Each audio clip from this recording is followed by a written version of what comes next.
Hey guys, welcome to my top 10 of the generation. So we're in the middle of the two launches of the Xbox Series X and the PlayStation 5 as it's currently Wednesday. The Xbox launched yesterday and the PlayStation 5 launches in the US, Canada and a couple of other regions tomorrow. And then basically the Europe, UK, everyone around that area is on the 19th. So that is next week. So that'll be next Thursday we can expect more videos. So today I thought we'd do like a top 10 of the generation between PlayStation 4 and Xbox One. I'm going to go through the games and basically give my sort of impression of why they're in my top 10. They're not necessarily there for like technical reasons. I've sort of put them there as well because they're like a fun factor as well. Sort of games I really enjoy, games I'd go back to. So not necessarily 10 from other companies, but yeah, I'm going to go through them and see what you guys think as well. So number 10 is No Man's Sky. So No Man's Sky was a game launched by Hello Games, and it launched in a very bad way because a lot of things the company promised wasn't actually in the game, and it sort of got a bad reputation, even though it was a really enjoyable game. So in No Man's Sky, it's like a space exploration game.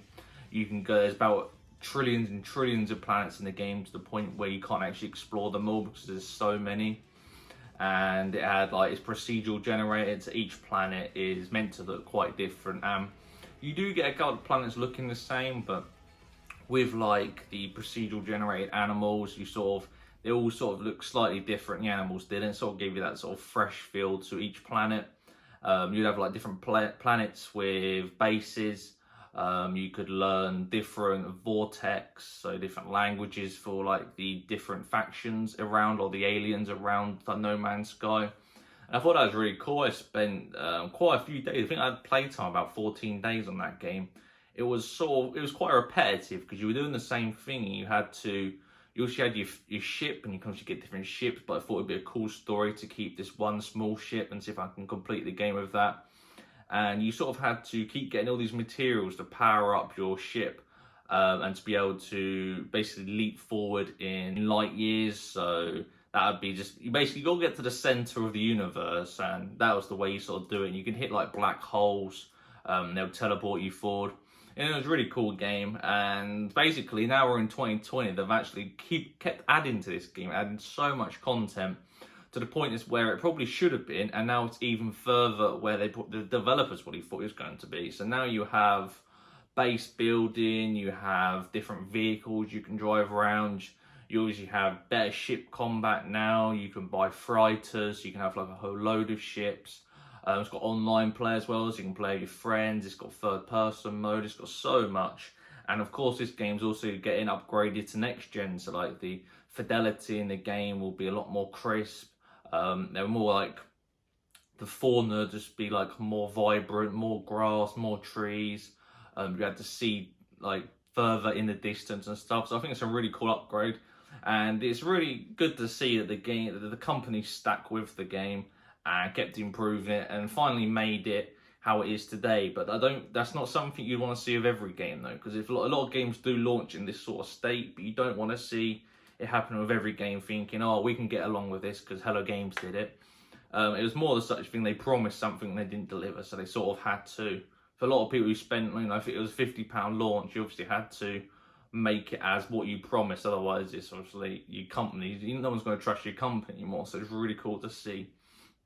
And that's why that's in my top 10, because I feel like that's one of those games that I really enjoyed. It didn't launch how it should have, but it's obviously become one of these really good games now that I feel like everyone should experience, especially if you're into like your space exploration and games like that.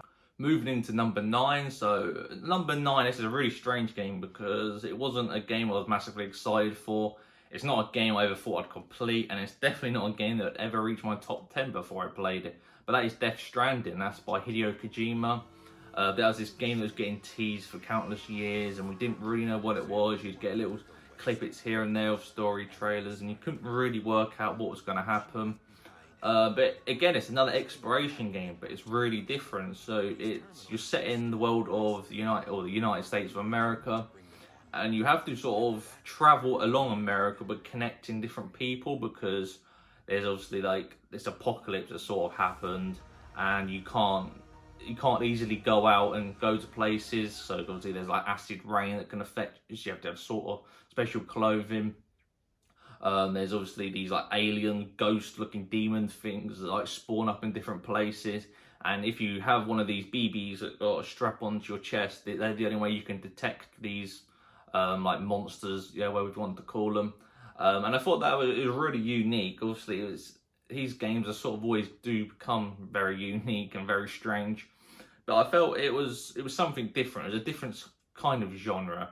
And it had like a social aspect to it as well. So if I would build something in my game, on the online players would be able to see that built. So there's a motorway that would go across, and obviously people would you couldn't see these people, but they could combine to build this motorway all together, even though you can't see them. So it's like the world shared, but it's not. You sort of playing on your own, but like there is.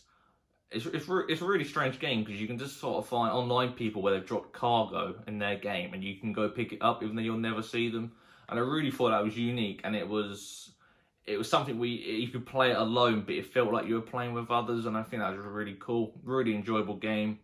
It's very long as well. The story's okay in parts. I think towards the end it did complicate it a lot, and I think it did drag on. But I didn't feel that sort of destroyed any of my sort of fun for the game. I really enjoyed going up mountains and working way up. A bit of a strategy to it of how I can get to this place with the equipment I have. And the game looked beautiful as well, so that was a nice factor. And it was a game I'd go back to as well, because it was fun building sort of relationships with different players in the games. Obviously, if you keep bringing them cargo, your star rating will go up with them and you'll unlock more.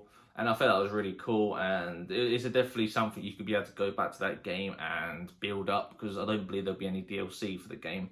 But I feel there's enough content in there to last you a good 50-60 hours at least. And I definitely, if you're into your exploration games, it's something you should go to, but it is slow paced, so you're not going to go in there and do lots and lots in like a 2-hour session, for instance, because you sort of, you can use vehicles to travel, but I think the game's best enjoyed going by foot and sort of using like different ropes and that to be able to get you to certain places.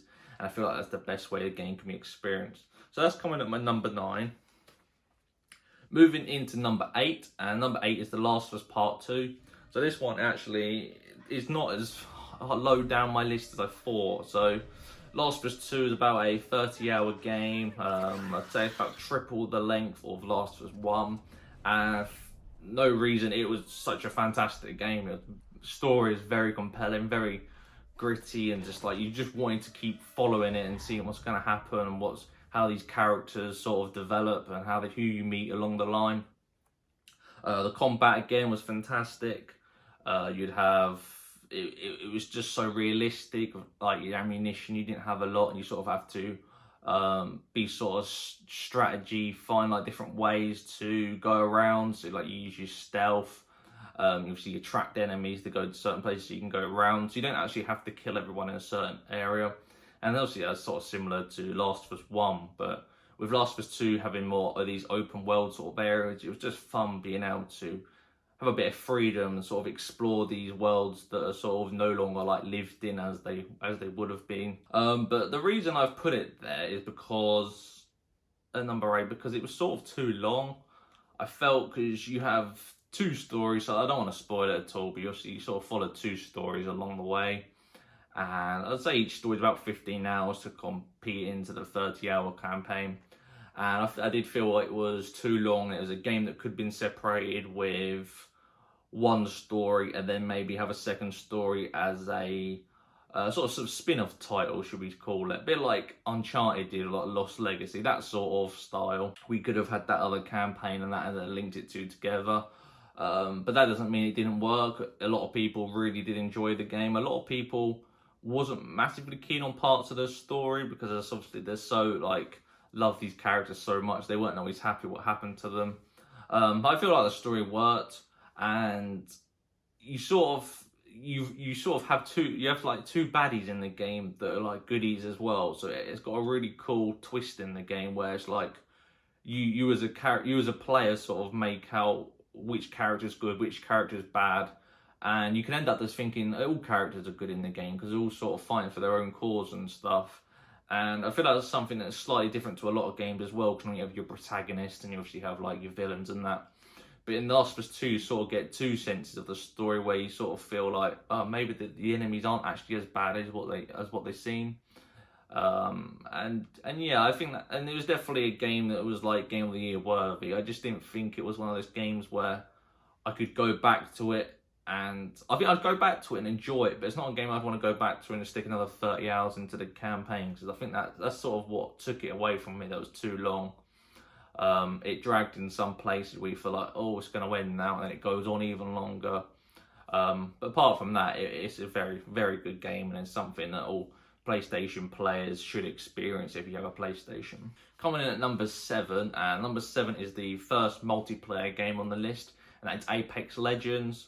So Apex Legends is a title from EA that was released as a free-to-play battle royale experience, and this game's just fantastic. You got all these like special characters with backstories to them. They have abilities that you can use in game, and you can combine abilities together to get the upper hand on the enemy. And they've got such good like interaction in game that they really feel like they've got the personality. So it's a thing that a lot of multiplayer games struggle to do, because you've got to have these characters that have these really good like characteristics and like really good stories to be able to tell in a battle royale game, because it's obviously like you only have one map, so you can't really go to like story missions and that, but be able to build like this character up through different trailers, through like dialogue in the game, and I feel like EA really did a good job on that. I feel like the game itself sort of still lacks a bit of something that you see in Fortnite or what you see in Warzone. Like, there's not enough progression in the game for me, and I feel like that's something that's pulled me away from the game slightly over recent months. You have your battle pass, but that's sort of the only progression in the game, so you got no like weapon camos you can unlock by just playing the game. Each skin in the battle pass is just that one skin without any variants to be able to unlock, and I feel like that's something where you want to feel a bit different to all the other characters that get the battle pass, for instance. Obviously everyone's going to get that skin if they reach that level, and it's nice to always have that little twist where you got 2 extra skins you can unlock for that variant, and you just sort of feel a little bit more unique. And that's the same with the store as well. I feel the store is very poorly done. You have a couple of items that change daily, which are normally like your charms, and then it's normally like a weekly transition of like different skins, and I feel like that's way too long compared to Warzone and Fortnite, which is more daily. These are things that can quite easily be changed. They have really cool events. So these events have obviously limited cosmetics you can unlock. Different events have been really good. Some events have been bad. I think they were trying to sort of find that middle ground where you got your microtransaction for them to make money, but there's also like a free progression side to that event where you can still unlock some items. I feel like they've sort of got it slightly as good as they probably can get it at the moment, where you have that free side to it and then you got the paid side to it, because obviously with a free-to-play game they've still got to be able to make money on the game, and I feel like they've balanced that out pretty well at the moment. It's obviously season-based as well, so each season lasts about 3 months. They normally consist of like a new character, a different weapon balance. You'd have different weapons in the game and pulled out maybe and put into like one of these like drop pods, and maybe that weapon will be even better than it was before. I feel the balance is there is really good. Map design, that's really fun. Different areas. Obviously different characters use different areas better depending on what abilities they have. I feel that's really good. And overall, I've just had such a fun experience playing with friends on that game, and even playing with randoms as well, because obviously Apex was the game that introduced the ping system, and that just made these battle royale games a lot more fun to be able to play with random players in the world, because you can tag and you can locate players without having to talk to them. And I feel in Apex it worked really well, and it is, I'd say it's up there. It's my top 2 battle royale games up there, along with Warzone, I think. It differs between the two. It's what game do you sort of prefer? Do you prefer a game that's more realistic, or do you prefer a game with like abilities and that? So it's sort of whatever mood you're in really is what sort of the battle royale game you play. But that's why it's in my top 7, because I've just enjoyed it so much playing online and having a great time. Number six is Ghost of Tsushima. So this is a game that launched this year on PlayStation 4. Ghost of Tsushima was a game I wasn't excited for at all. It looked cool, but I didn't really feel any connection to the character Jin, because he didn't really have any sort of backstory before the game launched. But when I got into the game, I was pleasantly surprised that this game was actually really, really good, really addictive. I went and did everything in the game and got the platinum trophy for it, and I didn't really want to leave the world after it, because it's like it's built on a scale that I've not seen before, where I could stand from like middle of the map and I could see so far into like the other islands, and I could see different temples and that in the distance. I feel like it was really good. It made the world feel so alive, and you had these weather effects where all the grass would be blowing. It looked really effective, and the story was really good in the end as well, because you learn about the backstory of Jin and the soldier he is at the start of the game to the soldier he is at the end. And I feel that's really good character development in the game. And the combat's fantastic. So you've got your different stances, you've got your different abilities you can unlock, you've got your cosmetics. There's so much armor you can find in the game. You've got dyes, so you can change the color of this armor. There's like secret vendors you can unlock. It's literally everything you'd want in like an action open world of RPG game. And it was a game that I really wanted some DLC to go with, because I just didn't want to stop playing it. Weirdly, it was just just everything in the game, like the combat and the exploration. It was all well paced and really enjoyable to go and attack a group of enemies, because it was just fun, just with the combat and all the different stances. It just made it more unique. I like to compare it to a game like Assassin's Creed, where it's sort of just hack and slash, even though they want that combat to feel alive and different. And I feel like maybe with some of them games, they need the stances. So you have like this game had 4 different stances depending on like what enemy you'd fight. Maybe a guy with a shield or a spear. And I feel like Soccer Punch did a really good job on this game. They did add the multiplayer as well recently. So it was the other week they added multiplayer.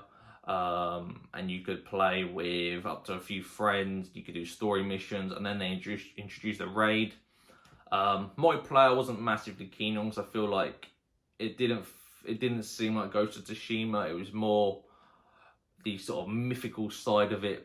It wasn't like just real soldiers. It was like these demons sort of thing. I didn't feel like that was something I enjoy. I'm not really someone that likes to play a game against like demons and have that as like the enemy. It's not really something I enjoy. But it was great because it was a free update. It was something that was never expected to come, which thought it would just be a standalone single player game, and that was it. So that was really good to see that they carried on with this game. It also ran perfectly as well, close to 60 FPS I felt. Didn't really have any drops. And of course this game is actually going on to PS5 as well. So they're going to get a next gen upgrade, and it'll be a solid 60 FPS. And that game's going to look fantastic, that's for sure, because it's just how the world reacts to like the weather effects and everything is just so cool. Coming in at number 5, halfway through the list, is Rockstar's Red Dead Redemption 2. So this is a game that I'm going to base my number 5 in the list on the story mode rather than the online. So I thought the story was really, really engaging. It was very, very interesting, and you really felt you were sort of in that Western world where it was like you'd obviously cause trouble with certain gangs, and it may result in you moving camps, like moving across the world to sort of get away. And it felt really realistic. The combat was good. Obviously with the rifles and that, very really punchy. The whole like accessibility in the game, where you could get like hair gel and you can like customize your hair and how you want it, like gelled up and everything. Obviously all the clothing, everything. The game, sort of things you expect from a Rockstar game was there. Obviously very, very visually like astounding. Especially all the lighting coming through the trees and everything for a massive open world game. That's really cool. And it sort of just had that Rockstar feel to the campaign, you know, where you're doing heists, like a train robbery, you're kidnapping people. It was all the sort of Rockstar missions you'd expect in a game, similar to GTA 5, but in like a Western themed world, and it really worked. And just everything you could do in the game, like from fishing, from hunting animals, And this was something that you could actually do online as well. So this is new for a Rockstar game, since GTA didn't have any animals in online. So online you could go around with your friends, you could go fishing, you can go hunting bears or exotic animals. The only downside it had to the Red Dead Redemption Online though was it didn't quite feel like the world. I felt the world was too big and not packed in like a Rockstar game would normally feel. Obviously, it's horse riding, so getting to different places just felt such a drag. I mean, you can get a train, but I mean, it's not always the easiest option. And if I just wanted to get to this part of the map to do a mission, it would just take so long to get there, to the point I sort of get a bit bored, because it's just like you can't really, there's nothing to look at when you're sort of going along on your horse. I like the idea of being able to go into a lot of different shacks and buildings and sort of in the desert area and that. I thought that was really cool, and you could obviously loot drawers and stuff. More RPG sort of mechanics than what you normally expect in a Rockstar game, which seems to be the way they want to bring their games now. I mean, it's definitely developed the online now, because you have different jobs where you can be like you can hunt animals, or you can take pictures of animals as like one of your jobs. You can make moonshine and sell moonshine.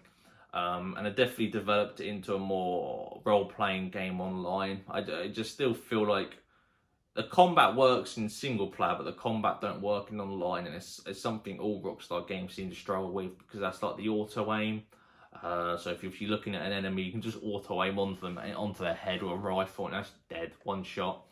And it's not very fun. I feel like the online mechanics need to be slightly tweaked to the single player mechanics, with the auto aim. Maybe not have any auto aim, or maybe have it very slightly, or maybe a bit more aim assist, rather than that just holding onto someone with L2 and just locking onto their head. I feel like a bit more aim assist based rather than the whole auto aim system may be a lot more beneficial for online, hopefully going forward. But I mean, I can't fault the single player. It was about 25-30 hours, and I enjoyed the whole experience. And yeah, I didn't find it boring at all. So that was really cool, and that's why it is coming at number 5 on the list. Moving on to Uncharted 4 as my number 4 on the list. Uncharted 4 is a game that doesn't actually get spoke about a lot, and that is obviously another game from Naughty Dog that came in before Lost Legacy and Last of Us Part 2. Uncharted 4 was a game that we saw E3. It was like a game everyone was hoping was going to come, but it was no idea it was going to come. And you had that lot of reveal trailer, and obviously it's Nathan Drake's back for one last mission. Graphics look fantastic, all the facial texture and everything looked awesome. Obviously it's acted, isn't it, in Uncharted? So like in the cutscenes, they're actually actors acting as the characters, so it just works really well. Again, as you can expect from Uncharted game, the gameplay felt fantastic. It was Uncharted 3 was obviously on PS3, and this was like the next Uncharted game that was on, obviously it was on next gen at the time on PS4, so it just felt like it was using the whole power of the PS4 to produce this fantastic action adventure game. Yeah, so the combat was smooth, very fun.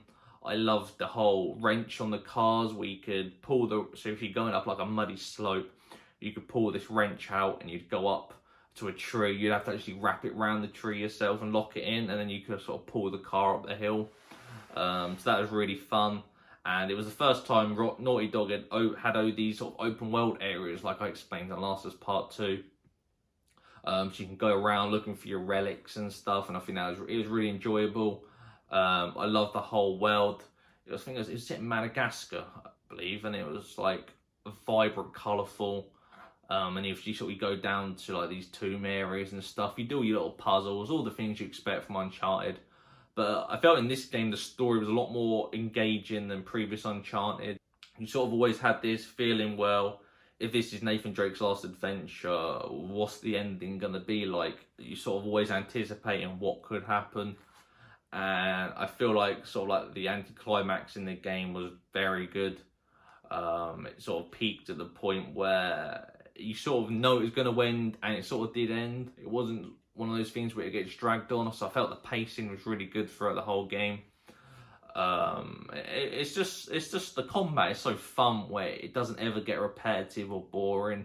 Just you had like your grappling hook, you can swing off things and attack enemies, and it just felt very fluid. It's a game that doesn't get talked about a lot, but it's a game that doesn't actually do anything wrong. I think it's like 10 out of 10s in every area. So you got your audio, you got your graphics, you got your gameplay, and it didn't do anything like that wrong.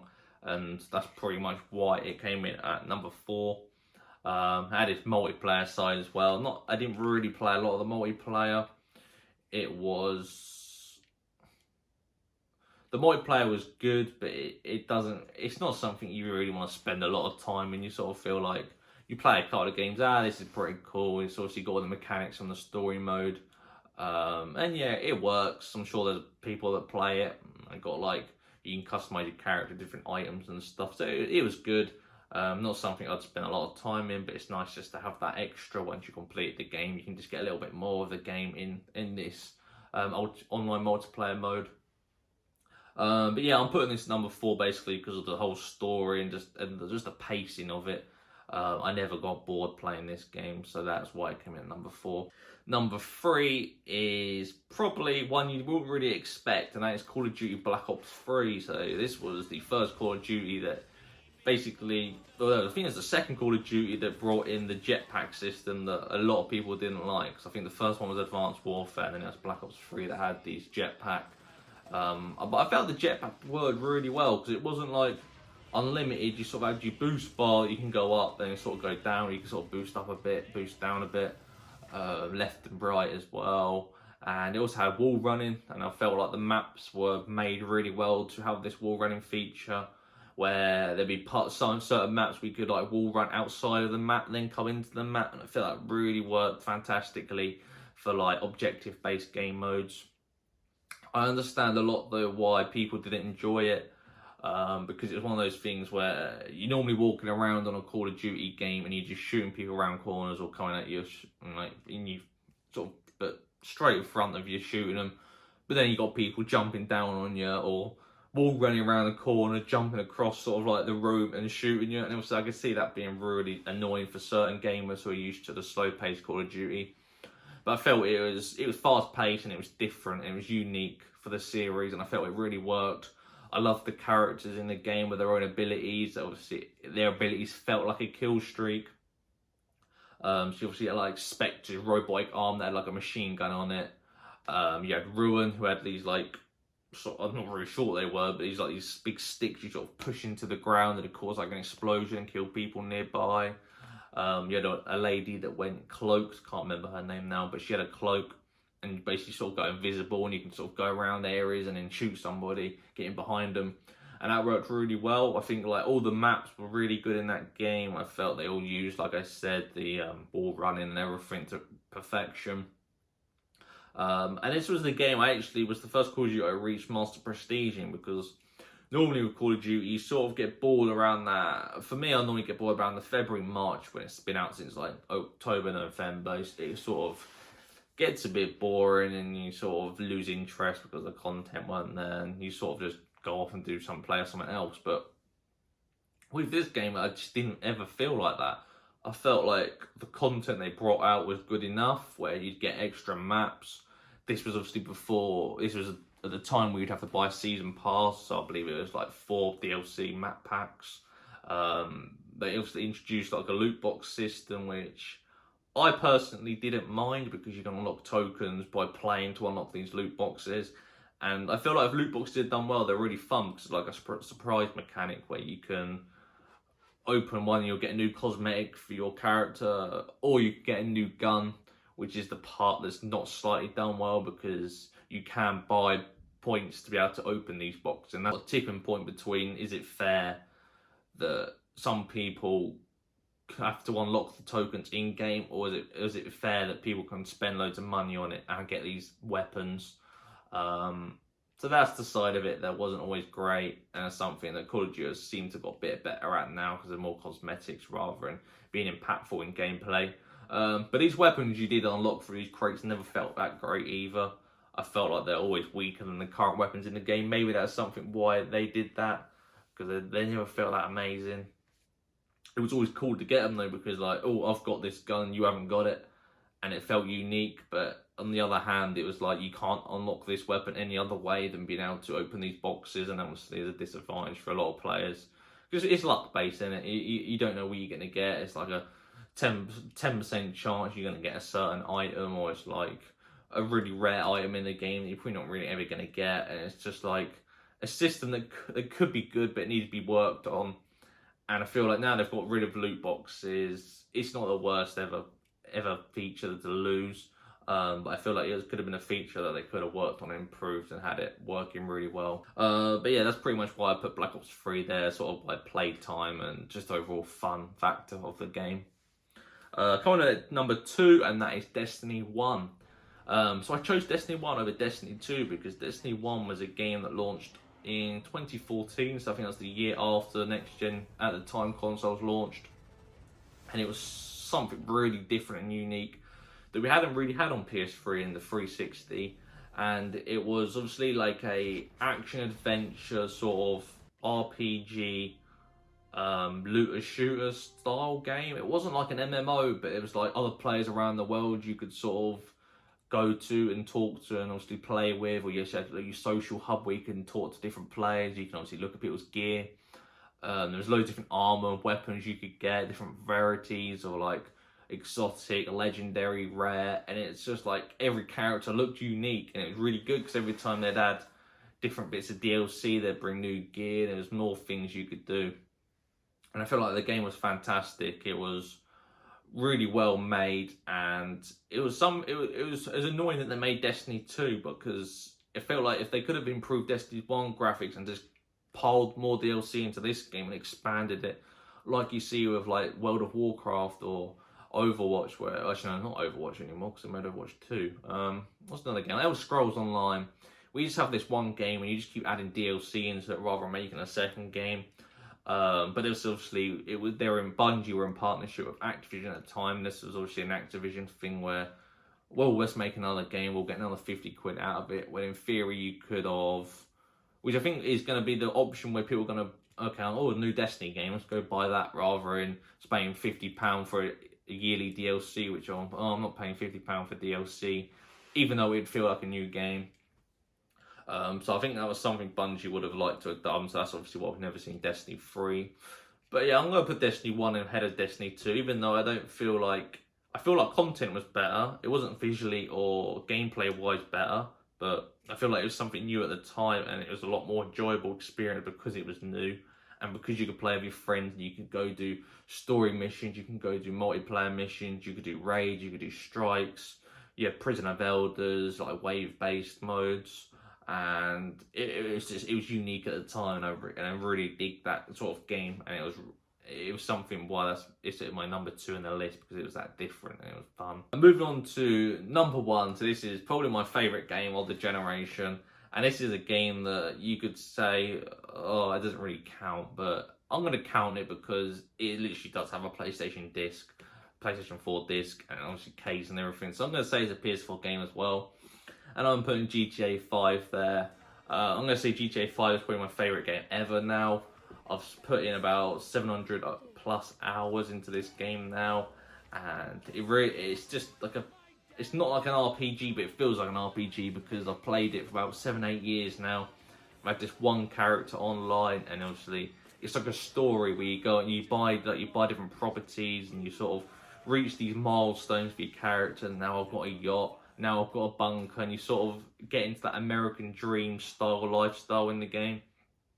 And it's just really cool to have all these moments captured on your phone of all these different pictures of like your friends and stuff, and all the things you've done, like the heists, all the different fun things you can do in the sandbox world. And it's a game that I just keep going back to because I just love going for a drive and maybe finding something new. Even if you just find a really funny glitch where loads of vehicles have been blowing up all of a sudden, and that's obviously great. So many memories of that. And I think that's the game on PlayStation 4 I have the most memories on. And obviously it is coming to next gen as well, so it'd be nice if we can finally have a 60 FPS GTA 5 rather than about 27, 28 frames per second GTA 5. Obviously, talk about story mode as well. Story mode on that game is fantastic, very engaging, very fun. And you've got the 3 characters, Michael, Trevor, and Franklin. and they've all got different backstories, but they all want the same goal, and that's to be mega rich. And obviously, they find each other, and they do all these crazy missions together, typical Rockstar fashion.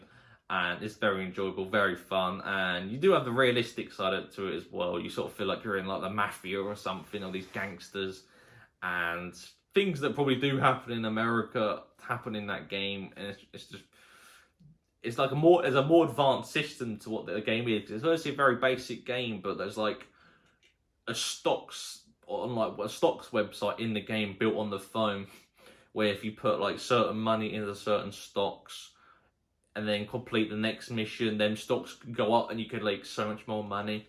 And I feel like there's so many hidden features in that game that you don't know about, but they are there because it's that like realistic. You can do all these things, and I feel like just the whole like loads of small features make like a big feature. Just from like going to like into a different part of the map where the radio would change to like FM or AM.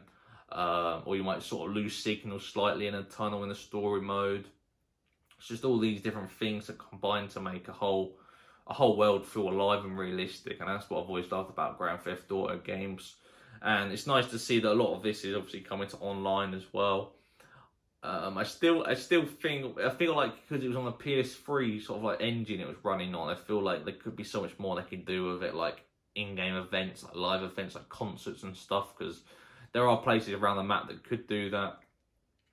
But I feel like they've done a lot of the game, and obviously they've got like another area kind of at some point as well. So they're still adding content to this game, and it never really seems to get boring, because even if you don't want to just roam around, you've got races, so many races, different missions, your heists, you got timed events that come out, and it's just such a great time to have fun with like your friends and that. And the feature I love the most, what Red Dead 2 didn't have, is private lobbies. So you can just go in a private lobby with a friend. You're not going to get blown up by jets and everything, all these futuristic things they've added now. But yeah, I feel like the game's very, very, very fun. And I just like the whole realistic thing of living in like Los Angeles and living the American dream, basically. So that's why I put it at number one.